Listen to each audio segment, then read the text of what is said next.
Hello, everybody. Welcome to another episode of Third Down Pulled. We've got another special guest this weekend. He's very familiar with the shop at Third Down. His name is Dan, big Pokemon guy, big part of the growth at Third Down, one of the go-to guys for Ben with anything Pokemon. So, yeah, great to have you on, Dan, and discuss some Pokemon things.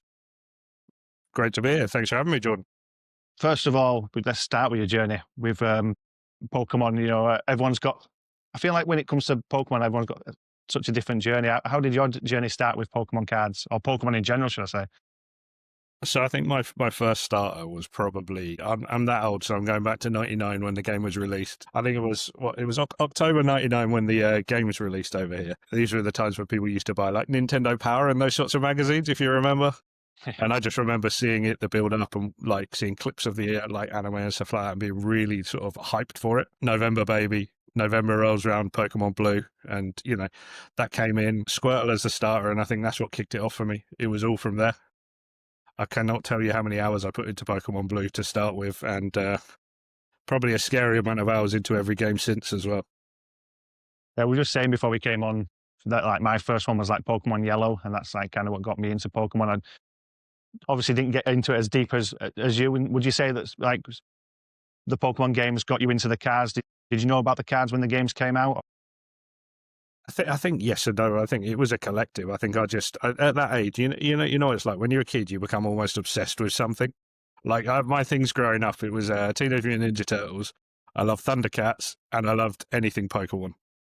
And that still reflects to this day. To be honest, my office is littered with. You can probably see Pokemon behind me. In front of me is loads of Teenage Mutant Ninja Turtle stuff. I started young, and I've never really dropped it. There's been periods where I've taken a break and stepped away from the hobby, but I think that's as it is with everything, and it's evolved into such a beast now. Had you have told me when I was a child, what some of these cards would have been worth and where they are, I think maybe young me would have listened. Probably not. I still probably would have played them into the ground and ruined every card I had. But that was part of growing up. As soon as you mentioned Teenage Mutant Ninja Turtles, I get why you click with Ben. He's big Teenage Mutant Ninja fans as well. So yeah, Yeah. totally understand why you connect to him. So when it comes to collecting Pokemon, what's your process? Ben tells me how big your collection is. Is there certain things you collect, or just what you like? So I primarily was a TCG player early doors. So I played the card game. Like I say, I was 99, so I was 11, 12, that sort of range. I was going in my local scout hall. They used to play tournaments. We used to do that sort of thing. So I remember playing with a bunch of like-minded kids, and that sort of started me off. I'm talking base set early doors where, Charizard was incredible. If you could get it out and powered up, you'd destroy anything. Blastoise was great. And, those early doors of playing the TCG really sort of was my first introduction to probably anything beyond like a Monopoly style board game or anything that way. It was my first like TCG expansion, and then obviously you've got Magic and everything else that exists these days, and it's crazy. And I never would have guessed that Pokemon would become the behemoth that it is today. But yeah, for me, I played there. I played locally with friends. It was about collecting. It was all about the shinies. I think initially when we were young, everybody wanted those holos, and everybody was hunting holos. I remember opening one of my very first packs and getting a Charizard in there. And like that feeling was insane. And then I also remember trading that Charizard away for like a Blastoise, a Venusaur, like 5, 6 different cards at the time, which I thought was incredible. Looking back now, perhaps not so much, but that's where it all started for me, really, between in the games and the TCG early doors.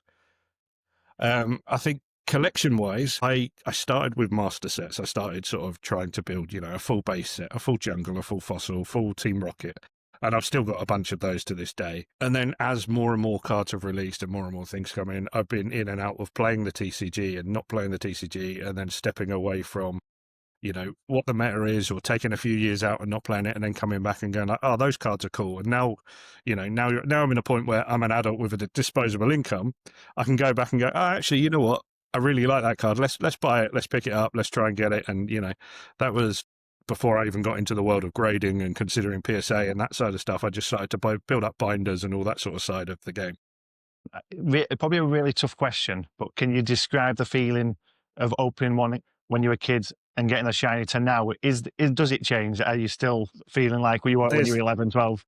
I mean, you see it with Omar on the stream. You know, when you open that SAR, you hit like, I don't know. Let's pick the latest set. If you manage to hit that Charizard, which is elusive, I've opened too much product for that. But the SAR Charizard with the full evolution line on there, the feeling of hitting that is still, probably up there with hitting, something early doors. I think now, because of the value of packs and the nostalgia factor in the vintage, there's probably more in hitting those old cards, but equally, with the price of the packs and the way things are, I appreciate it's not often that you get to open them, so it probably elevates that and makes it that sort of little bit more special. Yeah, it's been like I'd say for me personally, grew up on Pokemon for like 3 or 4 years, and then obviously went away with it. So it's all like I didn't realize when I came back in the shop how massive it is. Like as it just continues to grow constantly, year by year, even to now, and you see it continuing growing. Yeah, Shall I say? honestly, it's been insane, and I think we're coming into the 30th anniversary, which is going to be insane. I mean, we can probably talk later about the products and how hard it is to actually get hold of them at the moment, and how hard it is to actually move into some of these things. But I think it's always been big. I think there was a window where probably you got to just before Black and White, where it was like Diamond and Pearl, that sort of era. I know myself and a lot of people that I know around this tended to sort of step away and weren't as involved in those sort of the EX and the sort of Diamond and Pearl eras. And I don't know if that's just the people that I mix with, or it tends to be a thing. And if you look at some cards, you've also got sets that are out there. So like you've got Legends sets, which have got a some of the cards in there. It's like a 2-piece, and it's got the myth, like your mythical or your legendary. You've got a Rayquaza with I think it's Deoxys, and you can get Entei, Suicune, all of those. My favourites personally, you've got Lugia and Ho-Oh as well in combos. But those sorts of cards, I don't know many people who were opening packs around that time. And for me, they're some of the greatest cards to have sort of gone back and missed on. I don't know if this will actually show or not, but you can see Yeah. like that Ho-Oh in a 2-piece. Like for me, I'm all about the cards that are different, or hold that slight nostalgia. I like my personal collection is full of probably really random and odd cards to most people. But I always feel when you walk around a trade show, you know what, you can see 100 Charizards, you can see 100 Blastoise, whatever else. What you don't see are sort of your odd cards, or like for me, like I say, playing the TCG, I've got cards from placing in tournaments or playing local ones where you end up, in first, second, third, fourth place, wherever else. And there's actual cards to represent that as well. So to me, there's not only that nostalgia factor, but it's the fact that, I've played that, I've won that, I've done that. Yeah, that's one thing, only being into the hobby, like for the last few months.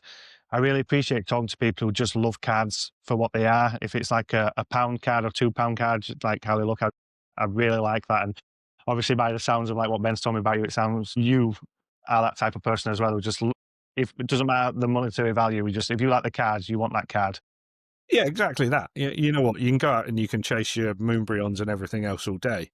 And that's fine. I think, in modern, there's so many really nice looking cards, but there's so many really nice looking cards that I feel are massively underappreciated.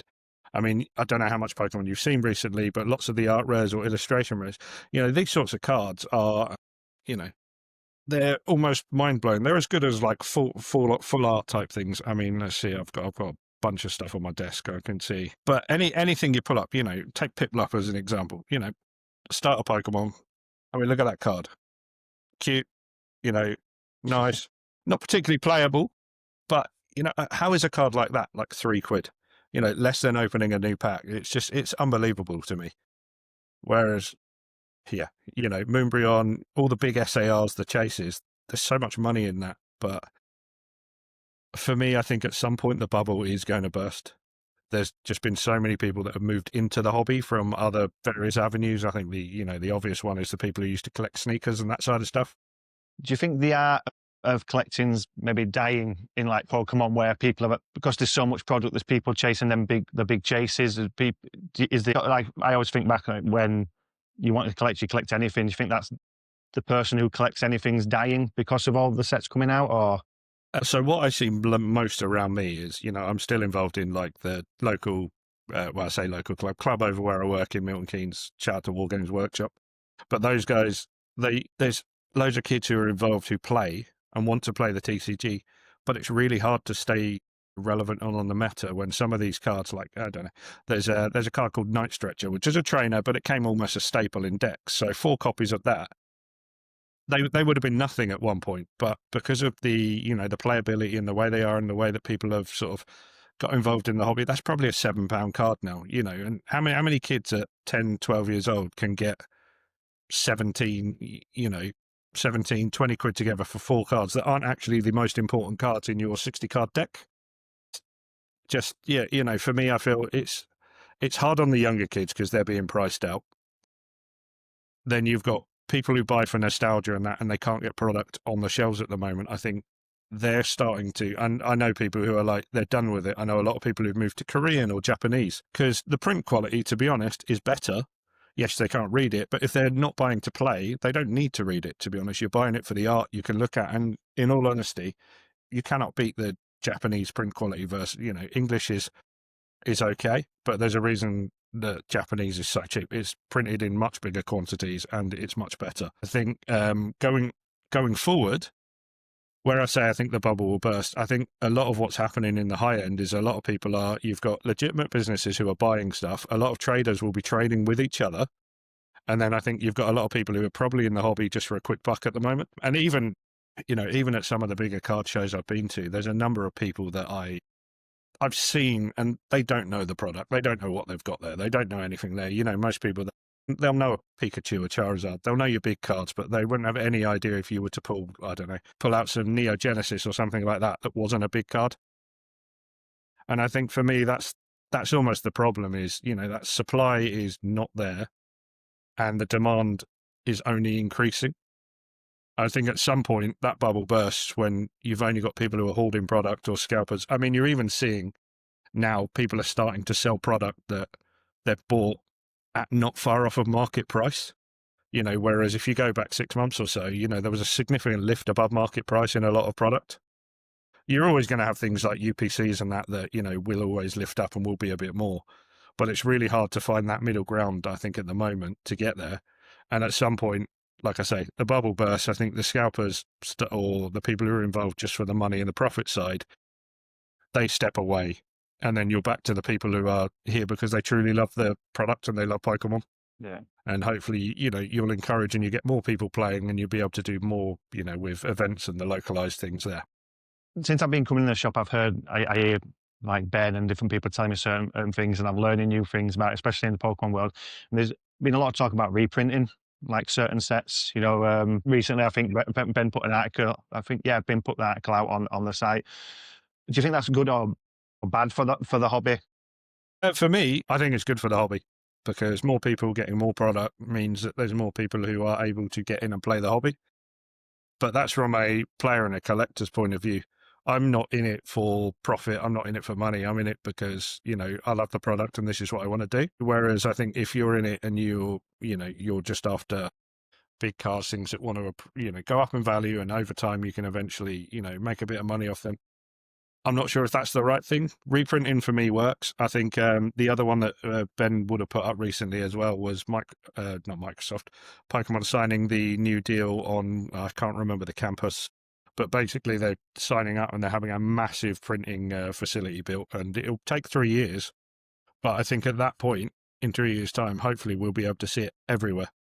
I just want to touch back on, like, obviously you mentioned you're a player and still people playing the game, probably not too many. How do you go about and like growing the game in that way? Do you think like shops like Third Down and other shops can like have nights to get the game growing so people get involved as well? %. So I know Ben's already involved in the Professor program that's starting, and hopefully at some point the shop can get to the point where they can actually host play events. One of the biggest events that is coming up just short of the London show is over. I think it's actually over the same weekend, Valentine's in February. You've got EUIC, which is a big London-based show where you've got a Pokemon Center, which is a pop-up, but there's a huge player arena for the video games, Pokemon Unite, Pokemon Go, and then obviously the TCG. It's like you've almost got a 3-day tournament with the various different brackets and everybody can go in to play there. And, I think that's a massive draw for people. If you get people, even young kids who are just going for the shop, but they get to go in and they spectate and they visibly see this, You can see there's more of that going forward. And then I think local shops like, the one that I play at, wherever you else play, those sorts of areas are really important to keeping the game going and to growing the game, because more people who are playing it, the more accessible they are, the easier it is to, essentially see the hobby grow. I think the TCG element is what's suffering the most with the massive demand that's on product. I mean, back in the day, I'm not talking that long ago, probably a year ago, you could walk in and buy product on the shelf nearly anywhere. These days, you're lucky if you can get hold of a product on drop or over the couple of months when it comes out, unless you're in some form of Discord or you're following some bots, or ultimately you pay above market price. It's not to say that, it's not out there and it's not available. You can hit a restock at the right time, or, you can go to a card show somewhere like London, the Yorkshire show. There's a bunch of really good vendors and people that I've met over time that will, they will do deals. They will do things at market price, and that there's people who are happy for you to buy and open things at the table, so they know it's going into the right hands. And that for me is the difference between that and going out and buying sealed and selling that on. Before we touch on the products and buying cards and stuff, it'd be amiss if I don't mention the third down growth. Ben, Tommy, you're a massive part of helping, and you've been here, seeing the growth, it's just how important you were. What's it been like to see third down grow?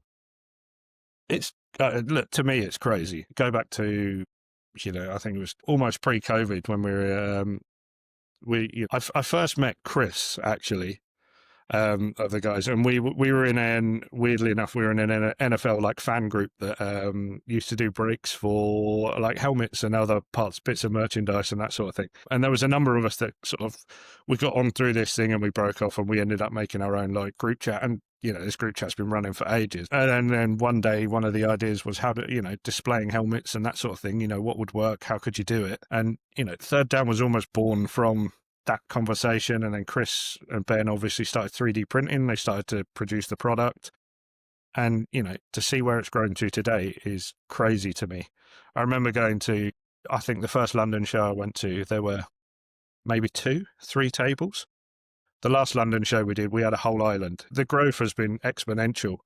But I think, for me, the growth is there in the market if you want it. And I think what the boys are very good at is sort of innovating and staying on top of things. They're very good at sort of working with people as well. Whereas I know a few people who are comfortable doing what they do. They'll go, they'll take the table, they'll turn it over, and they're happy to do that every show or wherever they go. Yeah, me just being here a few months, it's amazing how many people have been involved in the growth of third down. It's a really great community that they're building together. Yeah, so it's really exciting as well for the future. We've got you on here, Dan, to talk about Pokemon. You're going to teach me a lot in these next subjects, because I got into sports cards. There's numbered cards where you know how many of a certain player there are. When it comes to Pokemon cards, obviously people are chasing the Charizards, but how do you know what's a rare card and how many have been printed? Print run, good luck on the guess there. There's nothing like, well, unless it's a really, really obscure or special card, very rarely will they release the print numbers. There's a Mew card that was for Chinese tournament winners that I think is sitting at about a cool 10K or so at the moment, because the print is about, I can't remember, I think it was literally like 1251, 1051, something in that range. So it's really, really small, really hard to get hold of. It's a really nice card as well, in all honesty. But it's one of those that, realistically for most people, you're not going to get your hands on that. Because, your rarity when you look at cards and when you you look across the various sets. I don't know if you've got any Pokemon cards in front of you, if there's any sat around there. But most of it is basically done off of symbols, and it's down to the print. There's no like numbered, you've got your out of 15, out of 25, out of whatever else. There's nothing like that. But your SARs are, most people tend to be quite lucky and hit probably 1 per booster case. So that's 1 in 36 packs. Some people will be above that. Some unfortunate people will be below that. Japanese product is really good. So if you buy a Japanese box, so for instance, the latest Mega Dream that's just come out over there, you're guaranteed an SAR in one of those boxes, which is another reason why a lot of people have moved over to Japanese. But in terms of specific hits and rarity, it's all over the board. the professor's program, if you get invited onto those, there was a 151 Voltorb card you could get. They reckon there's about 5,000 of them, and that's a decent amount of money exchanging hands there. Or the other thing is actually, as you play league games as well, and as you play along those, what you will have is there's cards for sort of pre-release events. There's those sorts of things. So what you'll notice is it'll be like a normal Pokemon card, but it will normally have the stamps of the set name in the corner. They tend to come in the build and battle packs at the start. And if you build a full master set, you probably want all 4 or 5 of those. The other ones that are quite rare are probably from the play packs. So if you're an actual player, I haven't got one to hand here, but it's got the play Pokemon symbol normally stamped into the corner or in the hollow of the text. But the only way to get those is to go to a local tournament in a officially recognised venue. So hopefully Third Down will get there soon. You basically, the Pokemon send a box each season of, let's say, 50 to 100 of these different packs, and each of those packs has, say, 6 or so cards in there, but they're all stamped with the play Pokemon stamping, and they've all got playable cards from the latest run. And then there's often some chases in there, like Charizards or Radiant cards and things like that. Really nice. And with that stamp, it just separates them out from the norm. Obviously, we're not knowing the print runs and things like that. Does that make pricing more difficult, or is it because there's so many things beforehand it becomes easier? Pricing's an interesting one because the market price. If you open early doors, price is insane. Sometimes you'll find some cards will come out. I think there's I can't remember what set it was. I think, is it Shrouded Fable, where there was a Greninja? It's not Shrouded Fable at all. It was I can't remember if it was Twilight Masquerade or one of them.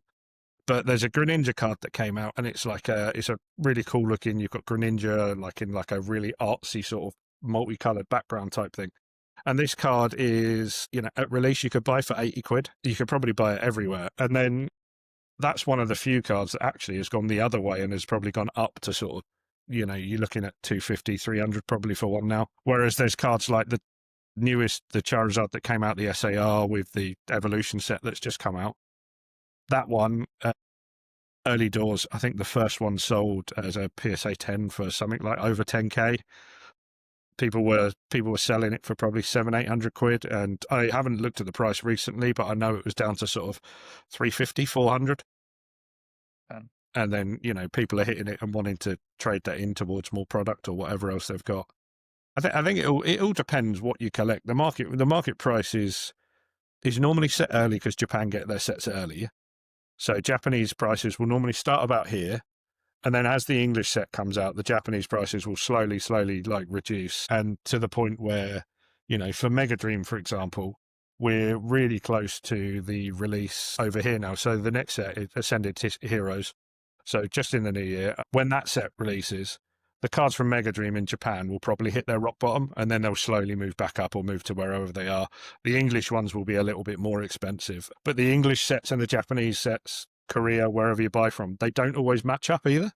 Right. So one of the things you'll find is, Mega Dream, the Japanese one, has 53 secret rare cards in it. Ascended Heroes, when it comes over to us, has 78 secret rares in it. So that set is made up of, so it's the 53 from Mega Dream, which are things like you've got your first inclusion of Mega Hawlucha and some of the, it's essentially the stuff you've seen in Pokemon ZA if you played the latest game. And then over in Japan, they've just had something released called Start Deck 100 Collection. So it's basically you buy a starter deck and you get a numbered starter deck within there, and there are 100 in total. 23 of those have a rare card. So there is a gold Mega Charizard Y. There's Erica with her Tangrowth. There's a super cute Pikachu card in there. Those sorts of things. And those 23 rare cards will be in the English Ascended Heroes set as well, in English. At the moment, they're quite pricey because they're quite hard to get hold of, because obviously you've got 100 different decks in these boxes, and by the time you buy through and get to where they are, but it's really good for the players that way. It's really interesting because I don't believe anything like that when it comes to sports or anything out there where there's so many different languages. Like in a product, you've got Korean, you've got Japanese, Chinese. What is it? You mentioned obviously, what's that, sorry? I was going to say, the only thing I can think of is, you sometimes get your regional exclusives. So in China, you get the team all the dragon skin select cards and stuff like that. Right, okay. but not many of them out there that are that different. Right. Yeah, when I first came into the shop and like Uma was like breaking like Japanese because it come out earlier. And we're like, oh, and then he would mention that it, like you mentioned, then it had dropped down in price. Is the benefit of it getting early? Is that the big benefit, or is there different benefits to different language ones?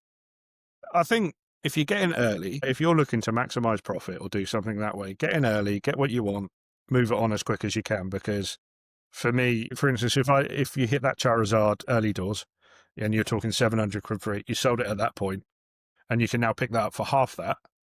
You know, the market always fluctuates. There's always something. It's a bit of a gamble. There are cards out there that have gone the other way. I mean, you look at the if I say Moonbryon, does it mean anything to you?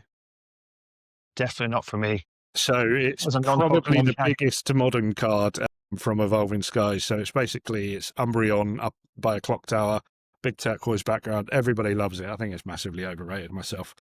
But, you know, that card's okay in a PSA 10, something like that now. I think it's also top 5 population in PSA 10 as well, which tells you how many are printed versus, you know, if you look at some of the vintage cards, for instance, the Ho-Oh that I showed you earlier, those 2 pieces, if you got the pair of those in a 10, a friend of mine's got the pair in Japanese in a 10, and I think it's just under 1,000 10s in that, versus last time I checked Moonbryon, I think it was about 23,000, which is quite a difference in print run there. Yeah, definitely. Yeah, like I say, don't know much about Pokemon, so whatever your time here, this is going to go straight into my head. And you're probably going to end up making me be a Pokemon text, which is I'm sorry. not good for my bank account with the sports I like as well. But obviously, I know you're a sports guy as well, so you know how prices can change depending on performance and stuff. How does that work in Pokemon? Do prices drop and increase over time?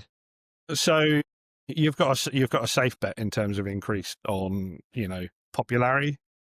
Umbreon always does well. Charizard, Gengar, Pikachu, Evolutions, you know, all tend to do well no matter what you look at. I think if you pick some like starters, again, you're pretty safe with picking up starters and that sort of run they'll normally appreciate.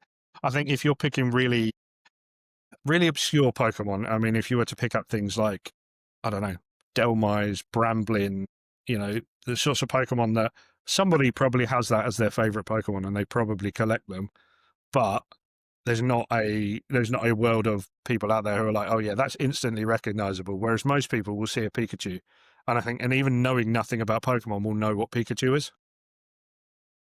You know, Umbreon, I think, has hit that same status. I would say, now Magikarp and Gyarados are probably up there as well. It's just part of it. I mean, one of my first collections I did, or I've been doing for on and off over the years, is if you played the first games, you might know Omanite and Omastar. Okay, yeah. Yeah, I remember. so the fossil Pokemon, so I think I'm 3 cards missing to complete the master set of all of those across every set. But it's not a massive, you know, it's not a massive one, but it's one that I've worked on slowly, going to card shows and looking for. And I could go on eBay and buy them, but there's no fun in that. It's more fun going through bulk and seeing what's there and seeing what you can find. Yeah. I'm guessing when you say starters, I'm guessing you mean like, is it like the Squirtle? Like, Yeah. So the three starters for the game. So yeah, your Squirtle, Bulbasaur, Charmander, you know, all the way through to, you know, any of the others you know, I've gone so blank right now, I can't even think of the latest ones. It's really good, isn't it? You know, I hope you're not going to ask. I hope you're not going to ask me. your Sprigatito, Quaxley, Fuecoco, those in the latest games. But yeah, I think the benefit to the starters as well, or, you know, everybody seems to have a favorite. You know, you've always got a grass, you've always got a fire, you've always got a water, and it's divisive for everybody. Like I've always been a Squirtle fan. You know, day one, he was my boy when I picked him up in Pokémon Blue when I was, you know, 11, 12 years old. I've continued through that, and, you know, I've always picked a Squirtle if there's the ability for a Squirtle, and I think it's a lot of people. It's like picking it sounds really weird, but for me, it's like picking a sports team. Like I've got a starter in each type. Like if I'm going for a grass start, like I will always pick a Rowlet if a Rowlet is available. And, you know, it's like it's picking that sports team and sticking with that sports team. Has that come from like playing the game in the past? Is it just these ones that stick with you, or these favourites, or is it even some of the new ones? Yeah, no, even the new ones. I mean, to be honest, the other thing that I've always done is I grew up watching the cartoon as well. I imagine you probably used to watch it as well. Yeah. So I watched it all the way through. And then actually, as I got a bit older, I still appreciate it. BBC iPlayer will still watch it. And around the time sort of Alola came in, so Pokemon Sun and Moon, it was a few generations ago now, but I started to get the wife watching it as well. And she loves everything Alola now. Like, I mean, she loves Hawaii as it is. She's obsessed. And yeah, for like getting her into it, being able to watch that, it's given me another one. Like, so I've got a side collection where I've been collecting the characters that are in the cartoon, and anything to do with that always goes down a hit. I'm happy you mentioned the fun of going to like shows and actually picking out cards, that aspect of it. I've never been to a show before, but you've been to a lot of the London ones now. How have you seen it grown over the time? I think, like I said earlier, like even the growth with just Third Down is incredible. But I remember being Sandown. We were downstairs in there's a little room which is now the TCG room, and there can't have been more than like 60 vendors at the show downstairs at that one. And now to think it's taken over all of Sandown, the entire upstairs. The downstairs is a big TCG area. You've got a massive trade night most nights. It's crazy to see it grow. And then there's so many card shows and so many others that have popped up locally and around off the back of that as well. I think London is arguably, there's no arguing, London is the biggest. The one in April at the Excel I think is vying to be the biggest show ever in Europe, which is pretty impressive. If you get yourself along to one, I would say the one in April would definitely be a good shout if you haven't got to one before then. You got the Yorkshire show as well, which has gone from strength to strength. It's I've been fortunate to go a few times, and it's just grown. There's more and more people there, and unfortunately, it's not in Yorkshire this time. They've had to move to the NEC, but the Birmingham NEC is a great venue, and I think there'll be a lot of space. There'll be a lot of growth there, and I think genuinely people will enjoy it. And then for me, I've also got local shows. So there was one in Luton that's about an hour away from me yesterday. Sandy down the road from me has one. There's one in Cambridge about 15 minutes from me as well. That happens every so often. They're all of variable size and quality, and it depends what you're going for. But I mean, if you've got the opportunity to go to a local show, they're often quite different to go into sort of one of the big like Collectomania, Comic-Con, or even, London, Yorkshire, the big events. And the ones I would shout out as well are the Box Park ones, who, I've done Croydon, I've done Wembley a couple of times. You've got, there's one up in Manchester as well, but they are insane. I don't think I've ever been to busier ones. I mean, I think the first one I went to, I brought a couple of friends along, and we were thinking, we'll go in, we'll have a wander around, see what's there. I'll have a catch up with Ben and, see if they need a hand. And I think we ended up spending the whole day behind the till, basically, just buying, selling, taking stuff on, talking to us, because that's what it was. It was just so busy. They sell so many tickets. Yeah. And I think being right there in the heart of London, it works really well for it.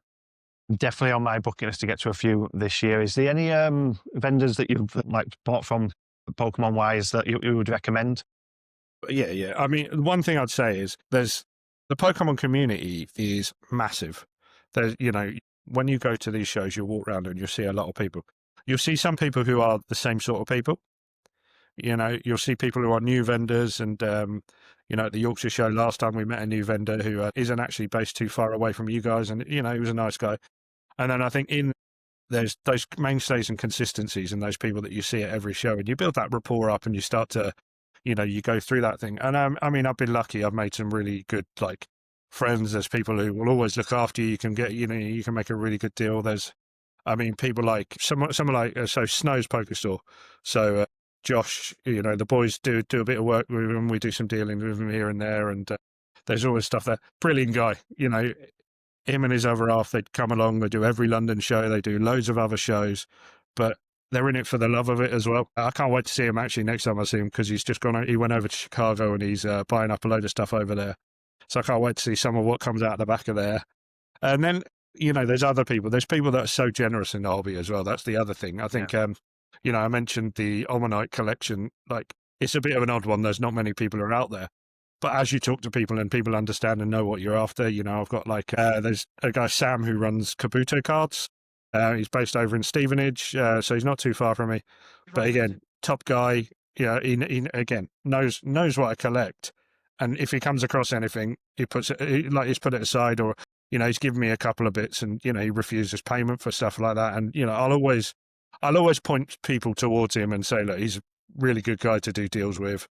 And then there's people in the non-TCG world as well. So there's a guy called Bill who runs a place called Dungeons and Joypads, and he does a little bit of Pokemon, but he tends to do sort of merchandise and other stuff off the side. Again, Bill is a real honest fella. You get exactly what you get on the tin. I couldn't recommend him enough to anybody who wanted anything that was non-TCG or anything that way. Yeah, that's definitely one thing that's like gravitated me more to the hobby as well. Like speaking to people, like, and I've only met a small amount of people and how passionate they are and how much they want to help you, in collecting or just knowledge and stuff. It's like really one thing that's really got me excited about just being around people. I couldn't tell you how many times we have people that will come up and they've got a binder of cards and they don't know what they've got, or they come up and they've got some bits and pieces and they're just not sure what to do, or they're considering doing their first submission off to PSA or wherever they are. And obviously, working with the sub center and being the middleman in Third Down there, I've spent a lot of time working with, various people, looking through binders, looking through stuff they've got, giving them advice and just talking through what can we do. And, the benefit of, things like the cleaning service that, is offered by Third Down. It's £10 a card. On the face of it, I think a lot of people go, well, that's quite a lot. But actually, if you're cleaning a vintage card from 15, 20 plus years ago, just the level of grime and stuff that sits on these cards initially is insane. And, Kurt's Polish does a wonder on things like the hollow around the edges. It'll take the light scratches out. It's not a miracle product restored to brand new, but I'm a huge fan of the cleaning service and the cleaning products as well there. And I think I'm one of the few who's actually trusted to do it as well, which is a nice thing as well to put on the resume. But it's one of those things that I really think I've seen the difference in my own submissions going to PSA, and I would recommend it, and I would recommend the use of the sub center to anybody else. So I think grading cards is something that's quite scary to get into at first. You're sending off some of your precious cards initially, and you don't know where they're going to go. I've been lucky that the sub center, probably everything I've seen go through them, and I think the boys, including, and everything else, and a couple of friends, we're probably into 4 figures of cards that have gone through there, and I only know of one issue, and that was just a mislabel that they fixed for me in like a week. So I can't recommend the middleman service more. I've used other services. I used another thing, and it took nearly 2 years to get a card back, and it was a bit of a mess. So I'm fully on Team Sub Center Third Down. It's really really, really nice to hear things like that, because obviously I've never graded the card before. I've got loads at home that I'd like to grade, and I look at them and think exactly what you said, like, so reluctant to sell them. And some of them aren't even massive valuation, it's just personal, like to me, and even knowing, oh, am I sending that, is it going to get an 8 and things like that in the back of my mind, is it worth doing it for that much money, things like that come into your mind, don't they? And having like people around you to like point you in the right direction with things. Yeah, of course they do. And there's so many things. I think the thing for me is the be all and end all of graded cards is not a PSA 10. I know it's controversial to hear that, but for me, there's nothing wrong with, yes, a Gem Mint 10 is great, but a 9 is still an acceptable card. It's an exceptional version of a card, no matter what you've got. I think there's so many of them across there, and I'm in the same sort of boat with some of mine. I am, if we go into NFL and that side of things, I'm a big Bucks fan. Mike Evans is my guy. I think it was 2020 Mosaic. I collected as many of his cards as I could, and I sent a lot of them off to PSA. And yeah, I was fairly lucky. I got like Genesis and White Sparkle, and some of the short prints come back as 10s, but some of the silvers and the others came back as 8s. But for me, that's my personal collection. I don't care. I'm not looking to move those on. I will happily keep those in my own personal side. And it doesn't have to be an auto or a real special card to me. I think sometimes the inserts that are produced in some of these sets, and the inserts that you can get across, outside of your full arts in Pokemon, but some of the inserts you can get in sports, they're beautiful cards. I look at, you look at some of the older cards as well. Unfortunately, like I love do you remember the old Fleer Metal NBA cards? I've got a Scottie Pippen that's beautiful. But I'd never grade it because I know it would never grade well. And I'm not sure that metal cards take to grading. But I've got some inserts of, I'm a sucker for a crest as well. If I can find an Arsenal badge on a card, I'll take that and I'll happily sub that. It's just, for Yeah. me, grading it's a scary way to go in. But actually, once you start, it's so easy. You just got to talk to the right people. And, we're luckily that everyone over in Third Down now is pretty well versed in this. Yeah, it's really nice to hear that actually, because one thing I think for my personal collection, I'm feeling like I still want to hit a high grade, but if it means something to you, an 8 is absolutely fine. I suppose like hearing that is quite good to hear really, because I'm just thinking, oh, your personal collection has to be 10, but it's not the case, is it? No, not at all. I mean, there's certain cards that I, only want in a 10, and that's fine. But I mean, for instance, one of the cards I've got is it's over in my display cabinet, but I've got a Veronica Taylor, the voice of Ash Ketchum. I got her, and she signed Ash's Pikachu, one of her cards there. And now, when I first went to a show and she was there, I didn't know she was going to be there, so I just went and bought an Ash's Pikachu, got her to sign it, and send it off. And yeah, the card come back as like a 7. But it's got her signature on and it's, authenticated. And for me, it's more about, I met her and I got that. And that's part of my childhood nostalgia. I'm not worried about that 7 going forward. It's not going to leave my collection. We touched on it like a little bit ago. You mentioned like people coming with binders, and like that's one thing I've seen in the shop where people come with binders that they found in, the old, the first edition stuff from the attics, things like that. What tips would you say is the best for someone who finds them and thinks they've got value in cards in the binder? Honestly, the best thing I can say to you is see what's in the binder. If you think you have value, or if you have Charizards, or if you have cards that you think of, if they're in a traditional, D-ring binder with the plastic edges, do yourself a favor, take them out of that, because anything near the metal that you turn, the card can quite easily be damaged. They're not great for cards. Invest in proper product, penny sleeves, top loaders, well worth it. You're talking £5 to protect, 50 cards, and it makes a huge difference. The other thing I would do is I would bring those cards to a place where you're comfortable enough to talk through with somebody, understand what they are. There's a lot of people I know that have had a Charizard and they think, oh God, I've got like thousands of pounds here, and it's a 4th print Charizard. Yeah, you might have a couple of £100, but you're not paying your mortgage off with this. But people are disillusioned, and I think the fact that we've seen a lot of it in the media and those sorts of things doesn't help as well. But if you've got a local shop, if you've got a place like Third Down, if you've got a card show, bring them along, bring them to us, bring them to somebody else, bring them to 2 or 3 different vendors, and just talk to them. Most of the people who are in this love Pokemon. Most of the people who are in this will happily talk through and work stuff out with you and tell you, this is what you've got, this is what it's worth. There's a number of times where I've had people come over and talk to me, and we've looked at comps. I mean, comps is probably a good thing to touch on as well there, isn't it?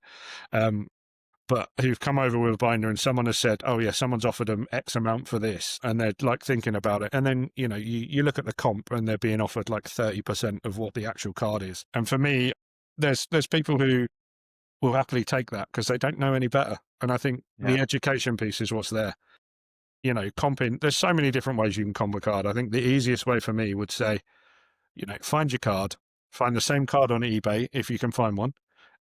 Pokemon, it's normally quite easy because in the bottom left-hand corner, you've got 2 numbers, and those numbers will correspond to the card. So, for instance, this Gyarados I've got here is 24 out of 124. You may or may not, I don't know if it will focus, but literally just here on the bottom corner of the card, set symbol and then a number. You can pop that into eBay, go to filter, change to complete and sold, and hit go, and that will show you every copy of that card that is sold and what price it's sold at. Unless it was bought at a buy it now, and then you can use a site called 130 Point to see what it was bought at.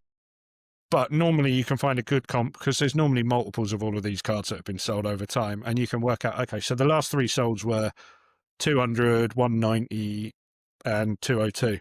So I'd wager the card value there is probably in the 196 sort of range. Yeah. And then, obviously running a shop, doing everything else you do, you got a full place. You're still, you've still got to pay the bills, make a little on it, and to keep people employed, keep the lights on. So, I think 75-80% probably a good place to start. And depending on the value, what you've got there and what's there, how much is there, there's always wriggle room. There's always a bit of negotiation that can go there. Don't be afraid to negotiate with people as well, would be the other thing. Because sticker price at card shows doesn't necessarily mean that is the price. If you're buying a combination of cards, or if you're doing something there is a bit of wiggle room for some people. Now, in a £10-12 card, that wiggle room of, say, 10% might take somebody's entire profit out of that, and actually they make nothing on that card. And I think a lot of people that are buying don't think about that, especially if you're buying from a shop. Whereas if you're buying a £300-400 card and you're getting 10 quid off, you might be taking a couple of percent off of it. It's a numbers game at the end of the day. Yeah. Before we get onto some questions, Pokemon related cards and merchandise and games, where do you think the future of Pokemon is heading? I think it's heading to the realm of madness next year. Honestly, 30th anniversary. We've already been confirmed that in February and March, McDonald's are running a 30th anniversary set of cards in Happy Meals. So that will probably be insane. I don't know if you're familiar with Burger Chew. You're probably not.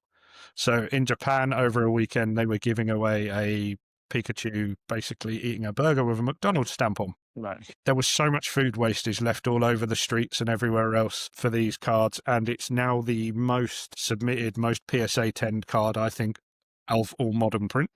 I think there's something silly like 65,000 pop at 10, but that was madness. And in a way, I would love to see an English print of this card, just to see what that would do to the market and what the sort of anarchy it will throw out there.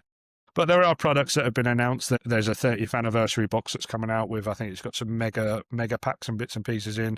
There's a little Pikachu 30th pin that will be in the box as well. And there's going to be loads of stuff that will be announced over and through this next year. So I expect this year to be a full-on crazy year of Pokemon. I think it's going to be harder to get hold of product.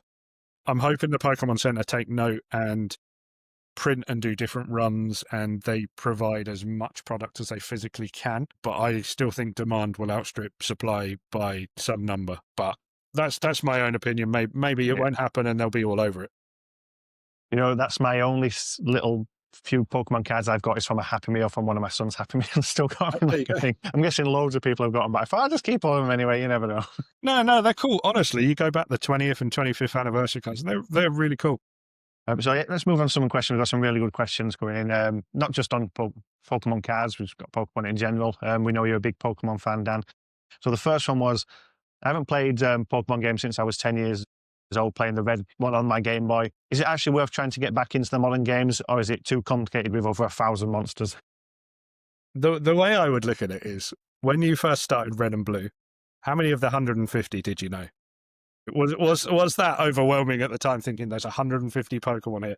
But I guarantee, if you look at that 150 Pokemon and you played through the game, you probably picked up favourites and things that you knew and what was in there. And before you knew it, that 150 wasn't actually that daunting anymore.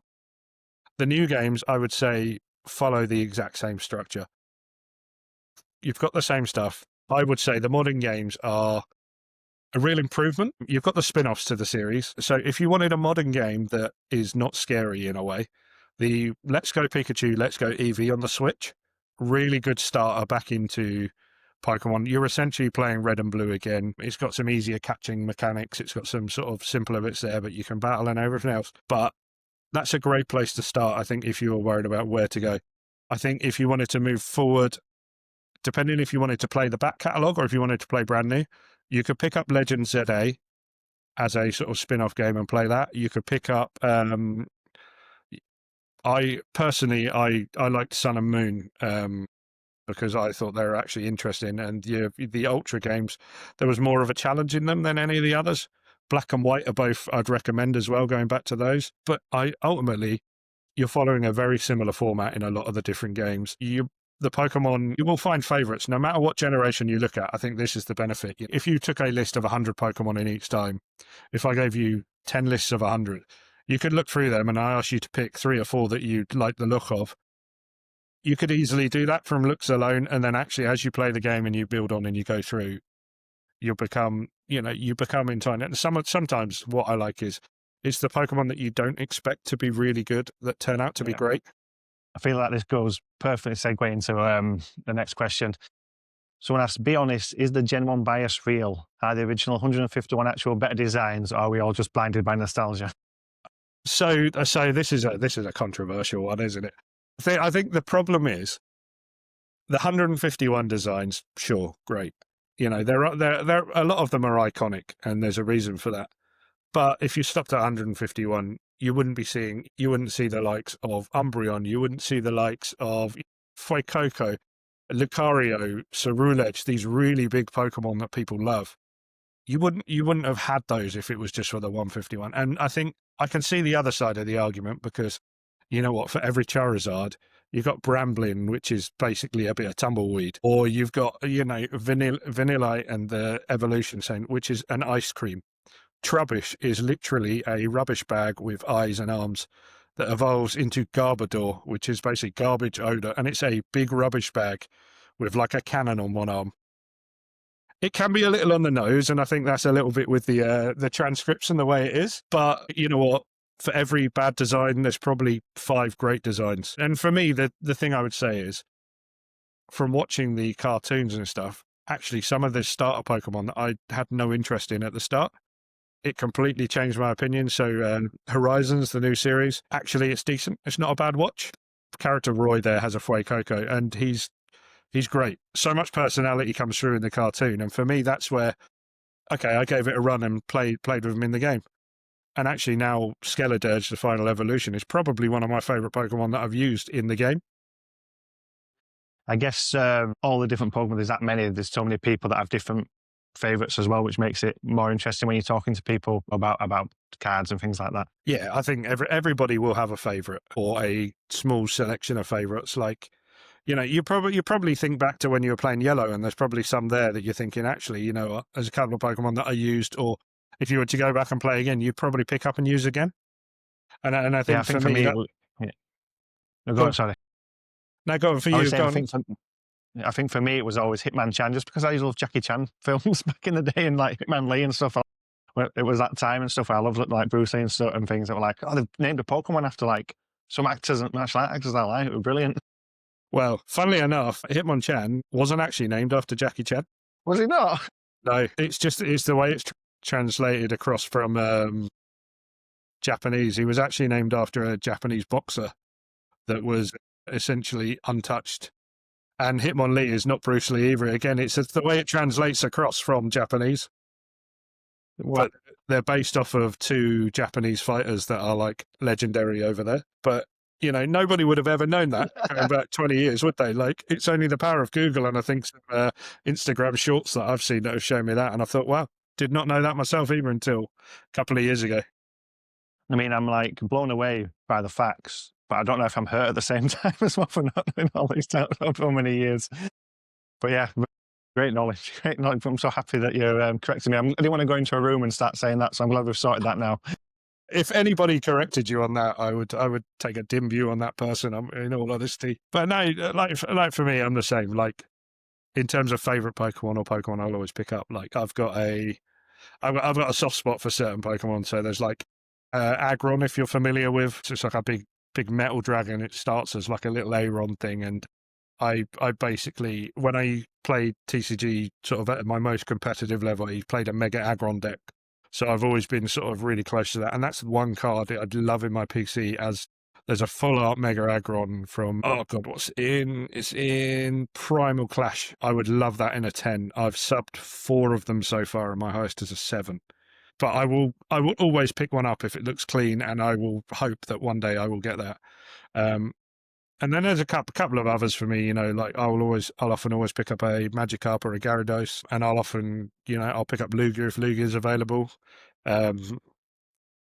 Just, like I said, Squirtle earlier is another one. I tend to find myself drawn to water Pokemon, it seems, but yeah. I mean, I was that deep into it. I've got a sleeve that's got Magikarp, Gyarados, and Lugia in it as well. You mentioned the game there. This was like a good question for you. Why are Charizard cards always the most expensive? Is he actually good in the card game, or is he just because he looks cool? I think it's a bit of both. Charizard cards tend to be heavy hitters. Uh, Charizard back in the day, he was the one, like, if you look at the base cards, he could do the most damage. He was the big card there. I think everybody had that little nostalgia thing from the cartoon of Ash's Charizard as well, having the attitude, and he actually evolved all the way. Whereas Bulbasaur never made it to Venusaur. Squirtle stayed as Squirtle and then became part of the Squirtle squad and left. I think there's a whole bunch of elements to it. But Charizard, for real, is probably the collector's favorite. There is a reason they're expensive, and I think that's because everybody collects them. Always a good investment, a Charizard, to be honest, I think, if you can pick them up cheap. Yeah, this is a fantastic question. My son's wanting to get into Pokemon more. What's the best way to get into it? ETBs, booster bundles. Is actually the best value for money if you want to rip packs? So, depending on how the son or child wants to get into Pokemon, I would say there's 2 or 3 different things. If they want to get into Pokemon, knowing the Pokemon, whatever else, if they, you've obviously got the video games, which is quite a cheap way to entry and get to know multiple Pokemon through various playthroughs. Pokemon actually released a product a few years ago called Battle Academy. It's essentially a open box TCG with a fold-out deck, like a fold-out battle stadium. It's got 3 decks in it, so I think the original was Eevee, Pikachu, and Charizard. No, it was Pikachu, Charizard, and Mewtwo. There's now one, I think there was one with Cinderace, but now I think it's Pikachu, Charizard, and Darkrai, maybe. So there's three decks that the Darkrai will be a slightly harder to play deck than the other 2. But it will talk you through and walk you through how to play your first game. And it's so easy. I mean, I taught Ben in a game or 2, and Ben and Ollie have played on and off since. I think there's a copy of one of the early ones sat in the shop somewhere, because I gave a copy to them, like, first started trying to teach them how to play and go through that way. And I think Ollie fairly consistently beats Ben at the TCG if they do play. So that for me is a good way into it. If you're looking to just rip packs, I mean, an ETB is never a bad start. If you can get an ETB, the only downside I would say at the moment is a lot of people are overpricing ETBs. I'm seeing a lot of like Phantasmal Flames and stuff at like 75, 80 quid. Retail, I would never pay more than 55 personally. Booster bundles are a good shout if you can get, so it's essentially a little box that will have 6 different packs in. That's not a bad start. Or the triple blasters that are about $12.99. That normally has 3 packs and a coin and a promo card in. I'd start with some of them. You can buy individual packs. It probably works out slightly more expensive that way. But for me, ETB is not a bad shout. Booster bundle, probably your best bang for buck if you can get them. But they're hard to get. I appreciate that. I'm going to clip that, because when my boys are older, hopefully I can use that if they're into Pokemon. I can get into them. It's going to be perfect. Fingers crossed. We'll see. They're still a bit young yet. Well, I can always teach you if we're ever up at the shop at the same time. Beautiful. I appreciate that. I appreciate the volunteer. I'd take you up on that for sure. This could be a tough one, this one. I'm not sure. If you had to delete one Pokemon type from existence, which one goes and why? I'm guessing not water. No, definitely not water for me. What type would I delete? I mean, I don't know what type I'd delete. Honestly, I've never really given it much thought. I think there's an argument for electric, I think. And I know that sounds controversial because you've got Pikachu as the sort of flagship of the standard. But I think if you take electric out, it would be interesting. Because, so I'd take that out, you'd lose your Miraidon. Electric dominated the TCG for quite a while in the Scarlet and Violet era when it first started out. And I used to hate playing Regieleki decks and things like that. So for me, I'd be sort of quite happy to get rid of that. I know you'd lose Pikachu, but you'd lose Pachirisu, you'd lose all the knockoff Pikachus as well. I think that would probably start there. Or I'd delete, and this is probably a cop-out, the other one would be delete Fairy, turn them all back to normal types. So Fairy types lose the advantage against Dragon, but that's fine. The other one I think maybe it would be Ice type, because Ice isn't actually, well, it's good against certain types, but I'm a water fan. I always think Ice complicated it. To be honest, I'd probably delete Bug type. I'd probably delete too many types in all honesty. I think what I'd like to do is actually repurpose certain Pokemon and give them a new typing. You know, I think Charizard would obviously benefit from being Fire Dragon. I think Pikachu, I don't know.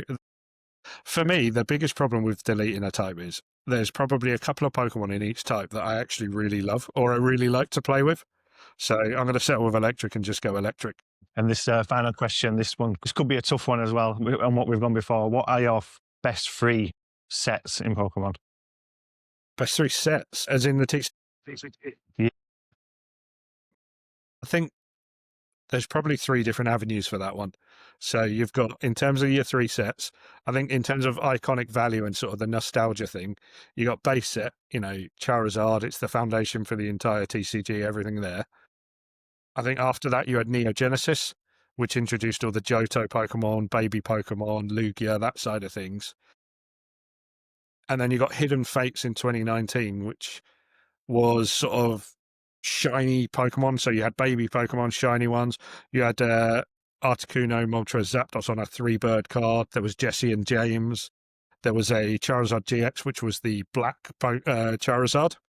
Those cards were really chaseable. So, I think on an iconic value, that's probably 3 there. I think modern cards, Evolving Skies is probably the biggest set of anything in terms of high value.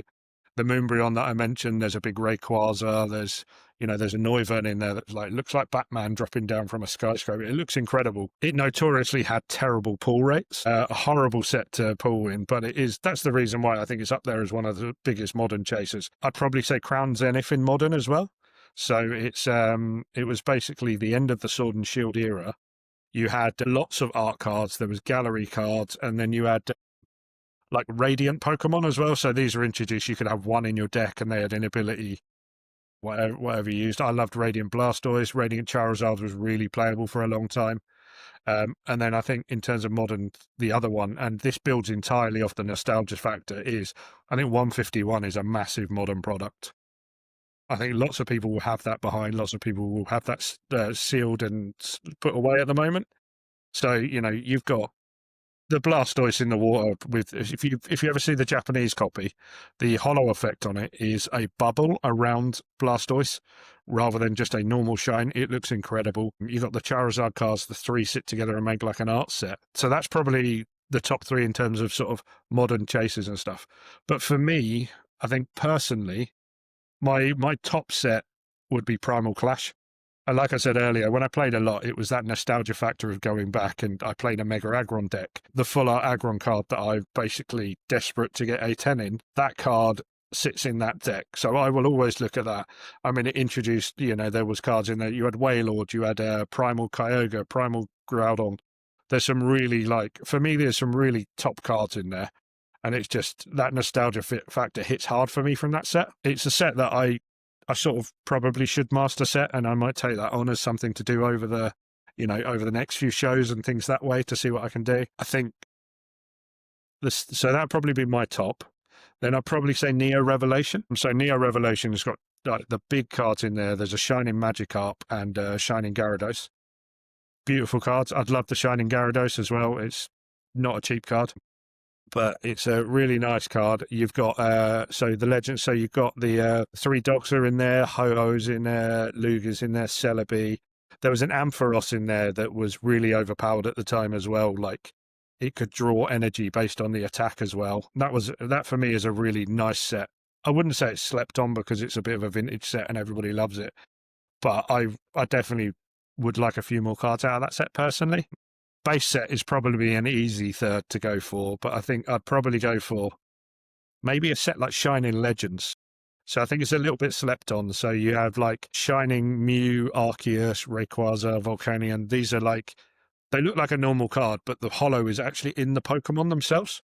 Right. They look really, in hand, they look beautiful. Really, really nice cards. And then there's a really big chase card in the set, which is it's Mewtwo basically in a stored. Did you ever watch the first Pokemon movie?